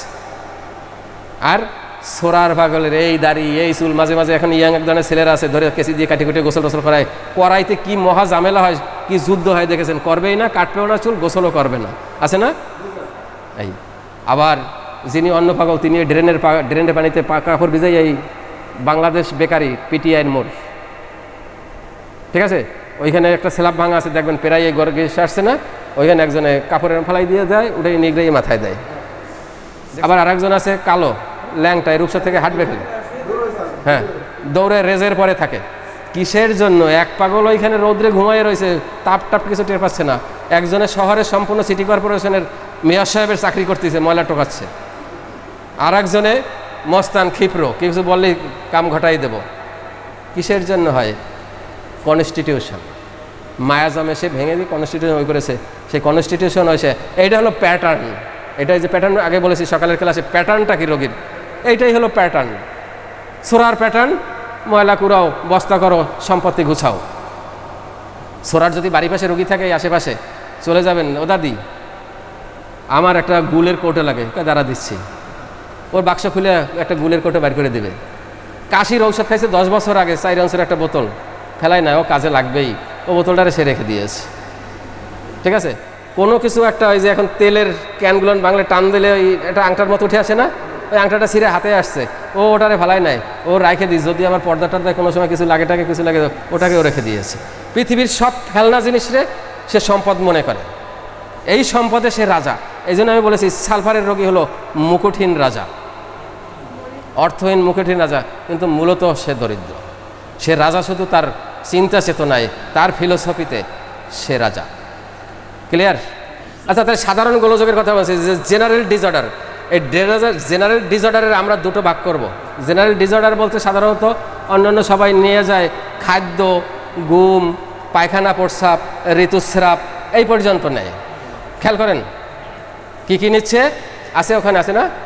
খাদ্য আছে, ঘুম আছে, মলমূত্র, তারপরে ঋতুস্রাব, আর একটা নতুন নিয়ে আসবো, সেক্স। এইটা আমাদের প্রচলিত যে ডাক্তার আমরা যে করি, যে ফর্মে ফেলে, আপনারা তার সাথে একটু উন্নত হন, এটা চাই। কারণ সেক্সের পার্টটাকে যদি কোনো সেক্সুয়াল ডিসঅর্ডারের রোগী আসে, শুধুমাত্র তখন জিজ্ঞেস করে কয়েকটা কমন প্রশ্ন, বীর্য পাতলা কিনা, কত সময় টাইম নেন, এই সমস্ত আউলফল প্রশ্ন দিয়ে। আর ওই সমস্ত দিয়ে কি রোগী ধরা যায় না? ঠিক আছে, সেক্সুয়ালকে নিতে হবে আমার রেগুলার ডিসঅর্ডারের, ওটা আমার দৈনন্দিন জীবনের একটা পার্ট। খাদ্যটা একটা দৈনন্দিন জীবনের একটা পার্ট, অত্যাবশ্যকীয় পার্ট। আমার নিদ্রা অত্যাবশ্যকীয় পার্ট, আমার মলমূত্র ত্যাগ অত্যাবশ্যকীয় পার্ট। এখানে ডিসঅর্ডার হলে কতটা আপনি আগাবেন, কতটা রোগীর সন্ধান পাবেন, আমার সন্দেহ আছে। কি তথ্যটা পাবেন এখানে? বড়জোর পাকস্থলী, বড়জোর ডাইজেস্টিভের ডিসঅর্ডার বা গোলযোগ, এর বেশি আপনি আর কি পাবেন? খুব বেশি একটা এখান থেকে পাওয়া যাবে না। আর দু চারটা পাবেন, কিন্তু খুব বেশি একটা পাবেন না। সে কার সন্ধান দিচ্ছে? কোনো অর্গানের সন্ধান দিচ্ছে, না টোটালিটি অফ সিমটম বা টোটাল পেশেন্টকে সে রিপ্রেজেন্ট করছে? এটা তো আমার বুঝতে হবে। যে লক্ষণ টোটালিটি রিপ্রেজেন্ট করবে না, তাকে আমি কতটা গুরুত্ব দিতে পারি? তাহলে এইখানে আমাদের দেশের ডাক্তাররা বেশি বসে থাকে, কি খান, হজম হয় কিনা, কি খেতে পছন্দ করেন, গোসল রোজ দেন কিনা, পায়খানা ভরসা ঠিক মতো হয় কিনা, এই দিয়ে খুব একটা গভীরের সন্ধান আপনি পাবেন না। এখানে আপনারা দুটো জিনিসে ভাগ করবেন, এই কয়টা জিনিসকেই, এই যে কয়টা আমরা জিনিস, 5টা জিনিসের কথা বললাম, খাবার, ঘুম, ঋতুস্রাব, তারপরে মলমূত্র ত্যাগ এবং সেক্স, ঋতুস্রাব। এখন ঋতুস্রাবটা হলো মেয়েদের ব্যাপারে।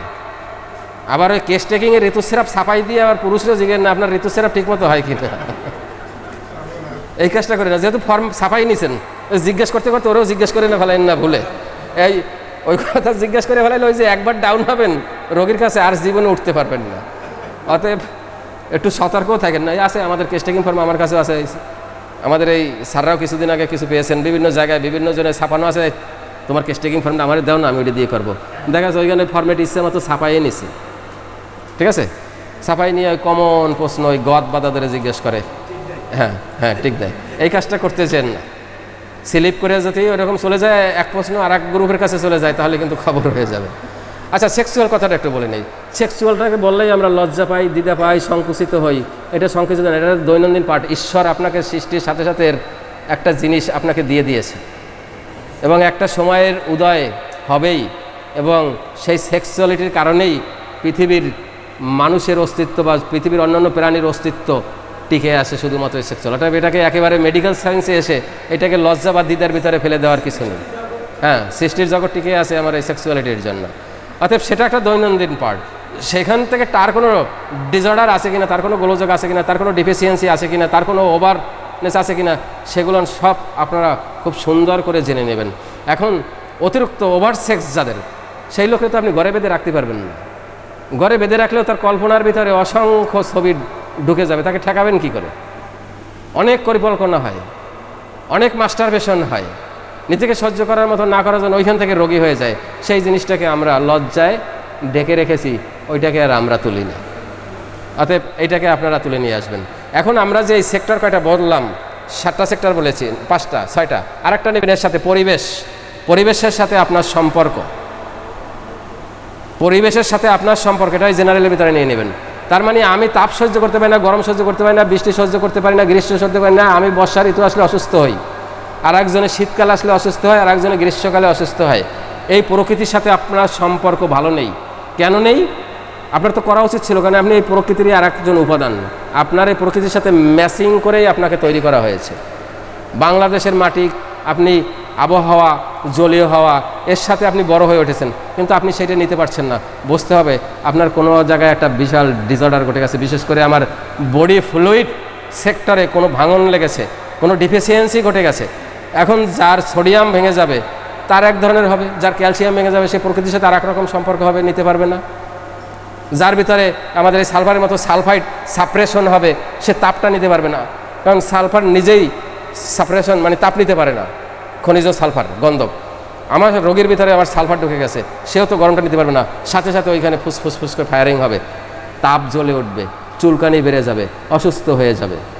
এটাও মূলত কনস্টিটিউশনের একটা পার্ট। আচ্ছা, তাহলে আমরা জেনারেল সিমটমের ভিতরে আসি। সাধারণ যে ডিসঅর্ডার বা গোলযোগ বা জেনারেল গোলযোগ, এটাকে আমরা কয়েকটা পার্টে দেখিয়েছিলাম, যে খাদ্য, ঘুম, মলমূত্র ত্যাগ, ঋতুস্রাব এবং সেক্স। তারপরে বলেছি এনভায়রনমেন্টাল মানে রিলেশন আপনার সাথে কীরকম সেটা। তাহলে এইটাকে আমরা আবার দুটো ভাগে ভাগ করে নিলে আমরা আর একটু সংক্ষেপে পাবো। সেটা হলো, এখন লবণ খাও, হ্যাঁ খাই। টক খাও, হ্যাঁ খাই। এখন আপনি টক খাওয়ার, লবণ খাওয়ার ঔষধ এই কথার পরে আপনি আনতে পারেন? মনে করেন কি আপনি আনতে পারেন? অন্তত এই আশ্রমের যারা সদস্য আছেন, যদি একদম না জানতেন তাদের হয়তো এই সমস্ত ভূগোল পড়ানো যায়, কিন্তু যারা জানেন তাদের এই ভূগোল পড়িয়ে দিয়ে আমি এখানে ঢোকাতে পারবো না। এইখানে যে ব্যাপারটা হবে সেখানে হবে তোমার খাদ্য, ঘুম, মলমূত্র ত্যাগ, তোমার অনিদ্রা, তোমার পরিবেশের সাথে সম্পর্ক কতটা স্ট্রংলি তুমি, ঠিক আছে, ইনটলারেন্ট, কতটা তোমার সাথে ইনটলারেন্ট, কতটা তোমার সাথে ইমব্যালেন্স। এই দুটো জায়গায় ইনটলারেন্ট অ্যান্ড ইমব্যালেন্স আছে না, স্লাইডে আছে কথা। এই দুটো জায়গা ধরবেন, কারণ যদি আমার টক সহ্যই হয় না, স্যার আমি টক খেতেই পারি না, কেউ বলে না স্যার আমি টক খাই না, এইখানে যে কত সাবধান হতে হয় সেই জিনিসটা আমি জানি না। গত পরশুদিন চেম্বারে ওই কালকের নাইটে সাতক্ষীরার রোগীরে জিজ্ঞাসা করা হয়েছিল মিষ্টি পছন্দ করেন কি না, তারপর মিষ্টি খাই না। দেখেন কথার ভিতরে মায়ের প্যাস রোগীদের কথা থাকে। যদি ডাক্তার আপনি বিচক্ষণ না হন, ওই রোগীর কথায় আপনি ডাইভার্ট হয়ে আপনার রেল চলে যাবে, ডাকাত হয়ে চলে যাবে আপনার বেনাপোল। একটু শুধু ড্রাইভার ঘুরাই দিলেই হয়, বা একটা ঠেলা দিয়ে লাইন ঘুরাই দিলে আপনার ট্রেন আর একদিকে চলে যাবে। আমাদের চিকিৎসায় এরকম জায়গা আছে। কালকে রোগী বলেছিল না যে না মিষ্টি খাই না, তখনই প্রশ্ন জিজ্ঞাসা করছিল মিষ্টি কেন খান না? যদি আপনি ওইখানে ছাড়ে দেন মিষ্টি খাই না কাজ শেষ করে দেন তাহলে আপনি শেষ। তারপর বললো স্যার ডায়াবেটিস, চোখে ছানি পড়ে গেছে 2 চোখে, ডায়াবেটিসের গাফানে, এই জন্য মিষ্টি খাই না। তার মানে ডায়াবেটিস জন্য মিষ্টি খায় না, কিন্তু রুহু মিষ্টি চায়। কোথায় আসেন? কেস টেকিংয়ের মায়ের প্যাসটা বোঝেন। তার মানে রোগী বলে দিল আর ছেড়ে দিলেন। এই জন্য আমি বলি যে কেন কথাটা দিয়ে সবসময় রোগীকে বেশি আটকাবেন। সে যেটা বলতেছে তাহলে কেন এটা করেন না? স্যার টক খাই না। আচ্ছা কেন খান না টক? আমরা বাঙালিরা জাল মিষ্টি টকের প্রতি অ্যাডিক্টেড। আপনি কেন খান না? স্যার ওই টক খাইলে পেটে প্রচণ্ড গ্যাস হয়, সহ্য হয় না, ইনটলারেন্ট, ওটা হজমই হয় না, সহ্যই কথা নিতে পারতেছে না। ঠিক আছে, এই লক্ষণটার মূল্য দেন। স্যার বউ ছাড়া যাবে, কিন্তু একটা জিনিস বলছে এটা ছাড়া যাবে না। তার মানে কতটা গভীরে গ্রাস করেছে তাকে, এই লক্ষণের মূল্য আছে। এই জন্য আমি বলি স্ট্রং, লক্ষণ স্ট্রং কিনা। তার মানে এত বছরের দাম্পত্য জীবন, 56 বছর বয়স রোগীর, বিয়ে করছে 14 বছর না কয় বছর বয়সে বলো না ওই সুন্দরী রে? হ্যাঁ, তো বলছে বউ পাশে বসা, সে বলছে বউ ছেড়ে দেওয়া যাবে, কিন্তু এটা ছাড়া সম্ভব না। তার মানে কত গভীরের লক্ষণ। এইটা হলো স্ট্রং সিমটম, স্ট্রং বুঝতে হবে, না হলে সেই জিনিস দিয়ে কোনো মূল্য হবে না। তাহলে রোগী এখন বলছেনি স্যার আমি আপনার কাছে একটা স্ট্রং লক্ষণ বলবো, সেটা হলো আমি বউ ছেড়ে দিতে পারবো, কিন্তু আমি ওইটা ছাড়তে পারবো না, এরকম বলবে? তার কথার ভিতরে ওইখানেই এসে গেছে, যেটাকে আমরা একটু আগে কি বলেছিলাম, টোন, ভাইব্রেশন বলেছিলাম না, সেই ভাইব্রেশনটা হলো আসল। তাহলে রোগের ভিতরে এটা আসে না স্যার বউ ছেড়ে দিতে পারবে, এটা যেতে পারবে না। তার মানে সে গভীরতা, সে কোন জায়গায় অ্যারেস্ট হয়ে এমনভাবে অ্যারেস্ট হয়েছে যেখান থেকে সে আর বেরোতে পারবে না, তার দাম্পত্য জীবন শেষ করে দিতে পারবে। এটাই হলো কি সিম্বলিক সিমটম। এটা সিম্বলিক সিমটম। একজন তুলনা দিয়ে দিয়েছে, একটার সাথে তুলনা দিয়েছে যে ওটা ছাড়া যাবে না, প্রয়োজনে এইটা ছেড়ে দেবে। ঠিক আছে, এই সমস্ত কথার জায়গাগুলো না আপনারা ধরে বসবেন। আচ্ছা, তাহলে আমরা রোগীর ফিজিক্যাল স্টেট গেলাম। তাহলে আমরা ওই খায় দায় কি এগুলো পছন্দ করবো না? আপনারা সিটের ভিতরে চেয়ে যাবেন এখন যে আমার গোসল পছন্দ করে না, আমার সালফারের রোগী এই সমস্ত বর্ণনা দিতে গেলে বিশাল বিশাল ব্যাখ্যা চলে যাবে। স্বপ্নে আগুন দেখে, স্বপ্নে ময়লা দেখে, এই যে স্বপ্ন ঘুমের সাথে স্বপ্ন আসবে সবসময়। যে স্বপ্ন ঘুম না ভাঙায়, রোগীকে অস্থির না করে তোলে, রোগীকে ম্যানিয়ায় নিয়ে না যায়, ফোবিয়ায় নিয়ে না যায়, সেই স্বপ্নের মূল্য নেই। অথচ আমাদের দেশের ডাক্তার আমরা যারা আছি, আমিও তাদের ভিতরে, এই স্বপ্নে দেখেন, হ্যাঁ কি স্বপ্নে দেখেন? স্বপ্নে দেখি আকাশ দৌড়ে পড়ে যাই, ব্যাস ভালো কথা, তুমি নাও লক্ষণ। সেটা কতটা গভীর, সে পড়ে যাওয়ার পর কি তোমার ঘুম ভেঙেছে না ঘুমের মধ্যেই দেখছো সকালে উঠে ভুলে গেছো, সেই ধরনের কিনা? যে স্বপ্ন ঘুম ভাঙাইতে পারে নাই তারে খুব গভীরতায় নিয়ে না, যে ঘুম ভাঙাইছে ঘামায় উঠে গেছে মারে জড়িয়ে ধরছে তুমি আর যাইও না আমি ঘুমাইতে পারবো না, সেইটাকে মূল্য দেন, কারণ ওটা বহুত প্রভাব সৃষ্টি করেছে। আর রাত্রে ঘুমাইছেন, ওই সকালে সারা রাত খেয়া পাইছেন, ফুলবাগানে ঘুরছেন, অমুকরে নিয়ে ঘুরছেন, প্রেমিকারে নিয়ে ঘুরছেন, ওই স্বপ্নের মূল্য নেই যদি সে আপনার ভিতরে কোনো অ্যাটাক না করে থাকে বা আপনার কোনো চেঞ্জ না করে থাকে, সেটাকে নিয়েন না। তাহলে যে লক্ষণই নিই না কেন, আমরা টোটালি বুঝে গেছি, যে লক্ষণই নেব না কেন তার স্ট্রংনেস থাকতে হবে, যে আপনার শরীরের ভিতরে প্রতিক্রিয়া সৃষ্টি করেছে। প্রতিক্রিয়া সৃষ্টি না করলে তার কোনো মূল্য নেই। ক্লিয়ার? তাহলে আমরা এখান থেকে চলে যাব, আমরা এই ফিজিক্যাল স্টেট থেকে মাইন্ড স্টেটে যাই। আচ্ছা, মাইন্ড স্টেটের ভিতরে সবচেয়ে বড় খেলা হলো হোমিওপ্যাথি। এখন এইখান থেকে এলোমেলো প্রশ্ন, এইটা যে একটা মনোবিজ্ঞানের একটা ধারা আছে যে কোন রোগের পরে কি হয়, ঠিক আছে, সেই জিনিসটাকে আমরা সাজাতে পারি না। আমরা লক্ষণ এইখান থেকে একটা ছুঁড়ে মারি, ওইখান থেকে একটা থাবা দিয়ে ধরি, এইখান থেকে একটা কাতুকুতু দিয়ে ধরার চেষ্টা করি, এইভাবে হয় না। এরও একটা ফিগার থাকতে হবে যে মেন্টাল স্টেটের কোন লক্ষণগুলো স্ট্রং এবং সেইগুলোর নাম কি, সিঁড়ি কি, কোন কোঠায় আমি রাখবো, এরকম কয়েকটা ধাপ থাকতে হবে। যখন এই ধাপগুলো শিখবেন তখন ওই ধাপে বসে আপনার প্রশ্ন জিজ্ঞেস করাটাও আসবে এবং তাকে জায়গা মতো আপনি বসাতেও পারবেন না। ওই ইচ্ছে মতো কী খেতে পছন্দ করেন ইচ্ছায় নিয়ে যায়, এটা মেন্টাল লক্ষণ না, এটা আমার পাকস্থলের স্টোমাকের লক্ষণ। ওই ইচ্ছেটা জিজ্ঞাসা করে এটা মানসিক লক্ষণ, তার ইচ্ছা করে টক খাইতে ইচ্ছা করে, এটা মানসিক লক্ষণ না। আমার সাথে ঝগড়া করেছে ডাক্তাররা, আমার সাথে ঝগড়া করেছে, আপনি এটা বুঝেন না, এটা মানসিক লক্ষণ। আমি কাছে ঠিক আছে, আপনি যদি বুঝে থাকেন আপনার বোঝানোর ক্ষমতা নাই, এটা আপনি মানসিক লক্ষণ হিসেবে নেন, এটা মানসিক লক্ষণ না। ওই ইচ্ছায় বলেছে, ইচ্ছা তো সব মানসিক, তাহলে সেই ইচ্ছাটা কোথা থেকে আসে, সেই ইচ্ছাটা কতটুকু গভীর, এইটাই আমরা নেব। তাহলে ফিজিক্যাল মেন্টাল স্টেটের আমরা কয়েকটা জায়গায় ডিসঅর্ডারের জায়গা তৈরি করব আগে, সেইখান থেকে সার্ভ হয়, অসংখ্য লক্ষণ সার্ভ হয়। এখন গলে মেরে খিচুড়ি বানাইয়া জায়গায় এক লক্ষণ নিয়ে আর এক আসনে আর একজনের র্যাঙ্কিং করে দেবো, সেটা হবে না। র্যাঙ্কিংয়ের জায়গাটা তৈরি করতে হবে। সেটা প্রথমে হলো টেম্পারমেন্ট, তার মানে তার স্বভাব মেজাজ, তার সেট আপটা কি সেট আপ দেওয়া হয়েছে তোমার মানসিক, তোমার টেম্পারেচার কি। আবার টেম্পারেচার টেম্পারমেন্ট ধরেন না, উদাহরণে বলছি, ঠিক আছে।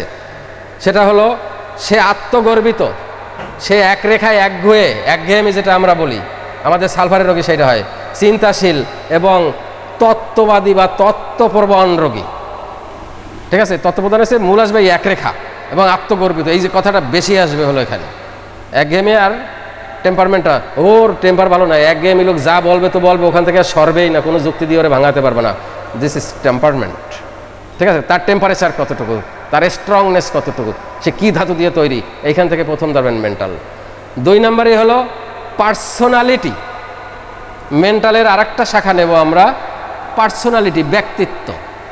আমার কনস্টিটিউশন, আমার একটা ব্যক্তিত্ব তৈরি করে দিয়েছে। আমি যত যা কিছু সার্ভ করি না কেন, টুপি একটা দিই, 2টা পরি, লাল জামা পরি, লাল চশমা পরি, যা কিছু করি না কেন, ওটা মূলত আমার পার্সোনালিটি থেকে তৈরি হয়। পার্সোনালিটির পিছনে আবার অসংখ্য কারণ থাকে। আমরা দেখি সালফারের পার্সোনালিটি কীরকম। সে তার পার্সোনালিটি হলো তাত্ত্বিক, দার্শনিক, নিজেকে মহান ভাবা এবং সমাজ বিমুখ। সবচেয়ে বেশি যেটা হবে সালফারের ক্ষেত্রে ধরতে সুবিধা হবে, সাজসজ্জা বিমুখ। তার মানে সে তো গুছালো না, তারও সাজসজ্জার অনুষ্ঠান হয়েছে, কী হয়েছে, জামা যেটা আছে ওইটা পরে হাঁটা দিই, অসুবিধা নাই। এইটা খেয়াল করবে না যে পাশে মেয়েগুলো বসা আছে, কি সুন্দর গেট আপ করে আসে, এক একদিন এক একটা দেয়, তাই আমি যেভাবে আসছি ওইভাবে আসি। ওই যেখান থেকে বসে যাই, বসলে অসুবিধা কি, জামা কাপড়ে কি শিক্ষা দেবে? তো আবার বলে গেছে পোশাকে সব পরিচয় নাই, এরকম কথা তো আমরা পড়ে আসছি, আছে না শেখ সাথীর? তো কিছু কিছু জায়গায় প্রয়োজন আছে, আপনার ব্যক্তিত্বকে ফুটিয়ে তোলার জন্য এটা প্রয়োজন আছে, তার রিয়েলিটিটা বুঝতে হবে। এই জন্য রোগী যা কিছু করে সব তো না, রোগীর ওর ভিতরে অনেক কিছু ফলস কিছু থাকে, ঠিক আছে। এখন দেখছেন যে সালফার বলেছে সালফার অগুছালো, এখন আপনার কাছে চলে আসছে। এখন আপনার এখানে একজন মিনিস্টার আসছে, এখন তার কাছে দেখা যেতে হবে, সালফারে নিয়ে যাবে না, যথাসম্ভব একটু ভালো জামা কাপড় পরে এসে নাহলে কিন্তু থাকবে না, যথাসম্ভব সে চেষ্টা করবে ওখানে কিছুটা রক্ষা করার জন্য, ঠিক আছে। অতএব লক্ষণ দেখলেই না, সেটাকে আবার কেন জিজ্ঞেস করেন যে তোমার সব কিছু সালফার দেখছে কিন্তু তোমার জামাটা তো পরিষ্কার, জামাটা তো ময়লা নাই, জুতো একজোড়া নতুন পরে আসছে, ঘটনা কি? দেখা গেছে ওই মেয়েই বলছে, বাবা তুমি এই কাজটা করবা। যেমন আমাদের যে সালফার আসছিল, যে অভিনয় করছিল, তার দাড়িটা কেটেছে 15 দিন আগে, দাড়ি চুল। কেন জানেন? ওই মেয়েবার গল্প ধরে না, মেয়ে বাড়ির বাড়িতে গেছে, সেই নাতিতে দাঁড়িয়ে আছে, নানু তোমার এই দাড়ি নিয়ে সবাই রে আমার তোর দাদু পাগল পাগল বলে, এই জন্য তুমি চুল কাটবো। এখন ওইখানে দাঁড়াইয়ে সেই জামাই বাড়িতে বসে চুল কাটাই দিয়েছে, তারপরে আসছে। এখন এটা তো তার রিয়ালিটি না, সে তো বাধ্য হয়ে, তার ওটা প্রকৃতি না, কিন্তু নাতিতে কাজ বানিয়ে দিয়েছে। এই গল্প জিজ্ঞেস করলে ওখানে কাছ থেকে শোনাইতে পারে যে কেন কাটলেন, ঠিক আছে। এবং কাটে দিয়ে তারা ছবি দিয়েছে, দেখো আমার নানুরে কি সুন্দর দেখে, ভিডিও আছে, ইসে আছে, পোস্ট আছে, তার নানুরে চুল কাটাই দিয়েছে। আচ্ছা, তাহলে পার্সোনালিটি গেল, তারপরে আসবে আমার বিহেভিয়ার। এই পার্সোনালিটির বিহেভিয়ার কাছাকাছি, কারণ আমার পার্সোনালিটি অনুযায়ী আমার বিহেভিয়ারটা সৃষ্টি হবে। আমি যে কি আচরণটা করব, এটা তো আমার পার্সোনালিটি ওইখান থেকে সার্ভ করে দেয়। পার্সোনালিটিকে সার্ভ করে দেয় হলো কনস্টিটিউশন। তাহলে কনস্টিটিউশন করে দিল, আমার পার্সোনালিটি নির্মাণ করে দিল, আবার পার্সোনালিটি নির্মাণ করে দিল, আমার বিহেভিয়ার সার্ভ করে দিল। এরা সব এক জায়গায় সংযুক্ত। এই জন্য বলি, খুব বেশি লক্ষণের ভিতরে এলোমেলো না করে যদি সিরিয়ালি পড়তে পারেন, এক কানা থেকে পাইলে আপনি গোড়াটা বুঝে যাবেন যে গোড়াটা কে আসছে। তাহলে আচরণ হবে তার অসংলগ্ন, তার কথা বথা চাল চলন এলোমেলো, অসংলগ্ন, তীব্র সমালোচক হয়, এবং শারীরিক অবহেলা এবং অপরিচ্ছন্নতা। এইখানে এসে বলতে হয়, সকালে তো একটু আগে তো দেখাইছি, দাঁত খোঁচা, নাক খোঁচা, কান খোঁচা। আর একটা গল্প বলা লাগবে না, আপনারা সবাই বুঝে যাবেন। ওই এক জামাই, নতুন জামাইয়ের গাব আর নতুন জামাইয়ের গল্প, এই গল্প অনেকেই জানেন, আর না জানলে হাত তোলেন কারা জানেন না। জামাই ও গাবের গল্প জানেন সবাই? সালফারের জামাই, অল্পতে শেষ করি, সালফারের জামাই, নতুন জামাই। সালফারের জামাই চাল চলনা ভালো না, দাঁত টাত পাগলা মাজেই না। এখন ওই বিয়ে হয়েছে বা শ্বশুর বাড়ি যায় না, 3 দিন পর নাই ওর। কারণ যার সাথে কথা বলে ই করে দেয়, সে দাঁতের গোড়ায় খাবার খাদ্য সব লাগিয়ে লুকিয়ে রয়েছে, বিশ্রী। এখন লজ্জায় পড়ে গেছে বউ, লজ্জায় পড়ে গেছে শাশুড়ি। কি করবে এখন? জামাই মানুষ তো বলা যায় না, জামাই যায় দাঁত মাঝে যায়, বলা যায়, ইজ্জতের ব্যাপার না। লাস্টে শাশুড়ি একটু বুদ্ধিমান সাইকোটিক আমার মনে হয়, সে বুদ্ধিমান সাইকোটিক বলছে কি, তাহলে একটু কৌশলে কাজ করি। ও জামাই হাটে যাবা, আজকে রাত্রে তো হাটবার যাবা না? না, একটু যাও, হাটটাট ঘুরে আসে। ঠিক আছে বলছেন, যখন যাই নতুন জামাই, যাওয়ার সময় 10টা টাকা দিয়ে দিয়েছে, জামাই একটা কাজ করো, ওই আখ ওঠে না, একটা আখ খাওয়া সুন্দর করে। তার মানে আখ খাইলে তো কিছু দাঁত মাজা হবে, অটো। শাশুড়ি এই সাইকোটিকের বুদ্ধি খাটাইছে, জামাই টাকা 10টা শাশুড়ি দিচ্ছে, যাই বাজারে যাইয়া তার যে প্যাটার্ন দেখেন, আবার প্যাটার্নে আসছিস, তার যে প্যাটার্ন, ওই প্যাটার্নে তো আখ খাইতে ইচ্ছা করে না।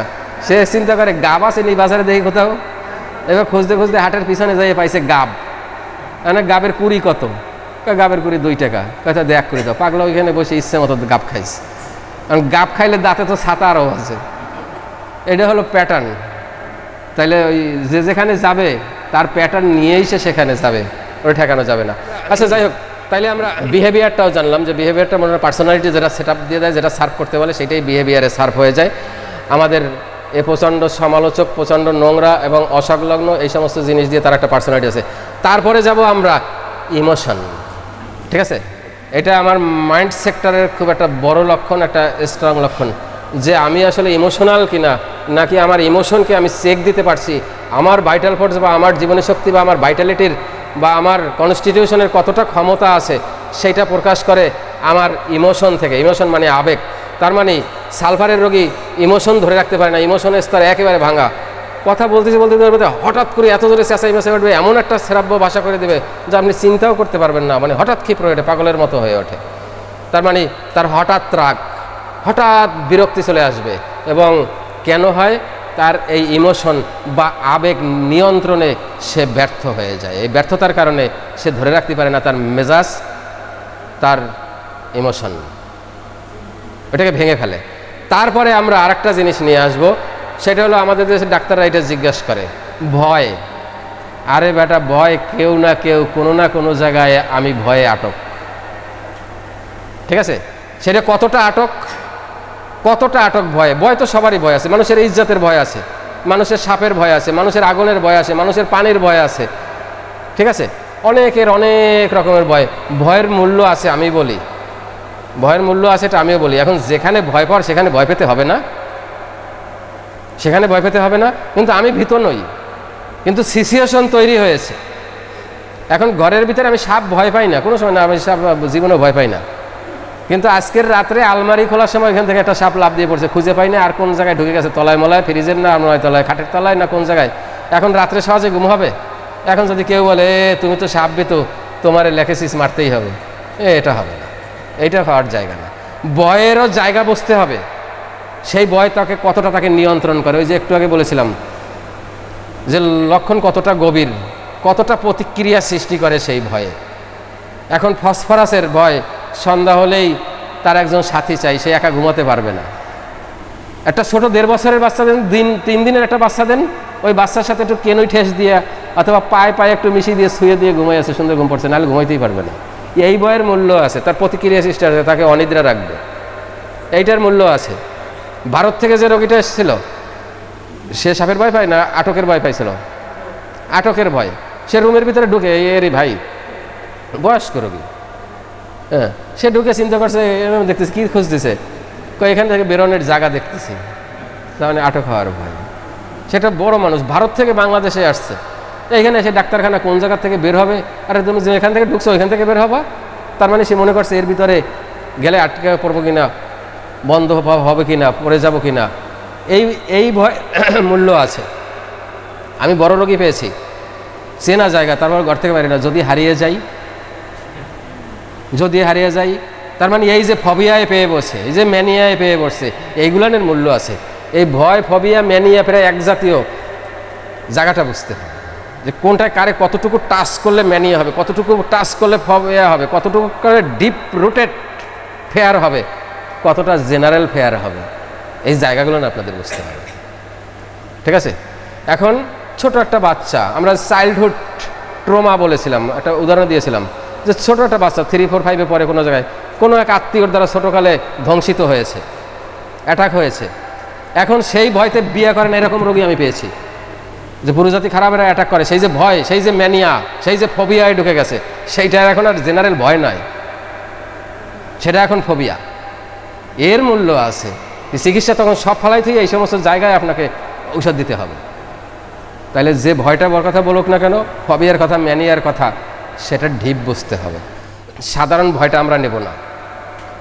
আমি ভীত নই, এখন ওই জায়গা থেকে মিছিল যাচ্ছে, বোম্বিং হচ্ছে, গোলাগুলি হচ্ছে, আমি নিশ্চয়ই সেফ সাইডে এসে একদম ঘরে ঢুকবো। তার মানে কি আমি ভীত নাকি? আমি সতর্ক, আমি ওর ভিতরে যাব না, আমি ফ্যাসাদ পছন্দ করি না, এই জন্য আমি চলে গেছি। তার মানে আমি ভীত নই। বা ওইখানে ঢুকছে, আমি আরও 2-3 একটা গুলি মুলি আসে লাগতে পারে, জানলাগুলো আবার আটকাই দেয়, আমি ভীত নাকি? আমার সেফ সাইড। তার বুঝতে হবে যে কোনটা ভয়, কোনটা ডিপ রুটেড ফেয়ার, কোনটা ম্যানিয়া, কোনটা ফবিয়া। এ যদি না বুঝতে পারেন তাহলে ওই রোগীরা তো অনেক কিছুই ভয় পাওয়ার পরে ওষুধ দিয়ে দেবেন, মিসিং ফায়ার, ঠিক আছে। আচ্ছা, তাহলে আমাদের ডিপ রুটেড ফেয়ার বলেছি, তার মানে প্রবল ভয়, একদম গভীরের থেকে ভয়। সেটা আমাদের সালফার কি কয়? পতনের ভয়, নিজের জায়গা, নিজের অবস্থান থেকে পতন। এই পতন বলতে পড়ে যাওয়া না, তার মানে আমার জায়গার, আমার সংগঠন, আমার চিন্তা চেতনার, আমার মর্যাদার জায়গার থেকে পড়ে যাওয়ার ভয়ে। আমাদের সালফার খণ্ডেরও একটা ভয় থাকে যে আমাকে ফেলে দিলে আমি চুরমার হয়ে যাব, চুরমার হয়ে ওইখানে পুড়ে জ্বলে পুড়ে আমি ছাই হয়ে যাব। আমাদের সালফারের রোগীর এরকম একটা ফেয়ার আছে যে আমি আমার অবস্থান এইখান থেকে পড়ে যাব কিনা এই ভয় আছে। তার নিজস্ব একটা জায়গা আছে, সেইখান থেকে আমি অপমানিত হব না, এই কথাটা বললে আমি অপমানিত হতে পারি ওর দ্বারা, অতএব ওখানে আমি যাব না। আমি তো গবেষক, আমি তো কবি, আমি তো সাহিত্যিক, আমি তো দার্শনিক, সবগুলো সেট আপ আছে তার ভিতরে। অতএব এত গুণের গুণী ওই সাধারণ একটা লোক ও যদি কিছু বলে ফেলে তাহলে আমি সেই সম্মান আর ফিরিয়ে পাবো না। আরেকটা আছে ব্যর্থ হবার ভয়, তবে সেটা খুবই কম, কারণ এই লোক তো বাস্তবে হাতে কাজ নেয় না, যা ভাবে রাত্রে, ওই রাত্রের চিন্তা রাত্রেই ভালো, দিনে এসে আর সেই কাজ সে ওখানে হাত দেয় না। রাত্রে অনেক কিছু করে ফেলায়, এই কাজ করব, সেই কাজ করব, কল্পনায় বিশাল কারণ। এই জন্য ওই গানের ভিতরে গানটা যে আমরা সালফার থিংসম যেটা করেছি, আপনারা ওইখানে শুনে নেবেন এই আজকের লেকচারের, কারণ বুঝতে সুবিধা হবে। যে আমি ধুলায় বয়ে মহাকাশের ছবি আঁকি, ঠিক আছে, আমি উপরে বসে পাতালের চিত্র অঙ্কন করি। পাতালে কি আছে, সে কল্পনায় সেখানে চলে যায়, সেখানে সে যদি 10তলা বিল্ডিংও গড়ায়, আশ্চর্য আবার কিছু নাই। আমাদের যে শাহজাহান আসছিলেন, সম্রাট শাহজাহান, ওই রানীরে যদি উনি মুকুট বানাইয়া বা ওনার ওই বাঙ্গা সালার করা ভিতরে চিন্তা করা যায়, এই কাজটা করতে পারলে বা এই গবেষণাটা যদি টিকে যায়, আর যদি ইউনুস সাহেব আমার পাইয়ে বসে একবার এইখান থেকে প্লেনে নিয়ে যায় আমাকে পুরস্কৃত করে বা নোবেল দিয়ে বসে, তাহলে তো এত কোটি টাকা পাবো। এই টাকা দিয়া আমার ওই রানীর নামে আমি এক তাজমহল করে যাব, এ আমার দৃঢ় সিদ্ধান্ত। আশ্চর্য আবার কিছু থাকবে না। তার মানে সব অবাস্তব কল্পনা সালফারের দ্বারা হয়। আমার সালফার খণ্ডটা যেটা গন্ধক খণ্ড, সেও হয়তো একদিন ওই খনিজে বসে ভেবেছিল যে আমাকে তুলে নিয়ে বিভিন্ন কাজে লাগাও, অথবা নিয়ে এদের কাছে দাও, আমেরিকা অথবা আমাদের ইসরায়েলের কাছে দাও। সে এক মহাশক্তির একটা কিছু তৈরি করে ফেলাই দিয়ে নতুন একটা কিছু শেষ করে দেখ, হয় ধ্বংস না হয় সৃষ্টি। আচ্ছা, তাহলে আমাদের ডিপ রুটেড ফেয়ারটা গেল। আমরা মাইন্ড সেক্টর শেষ করে দিলাম, পাঁচটা সেক্টরে আমরা ভাগ করে নিলাম।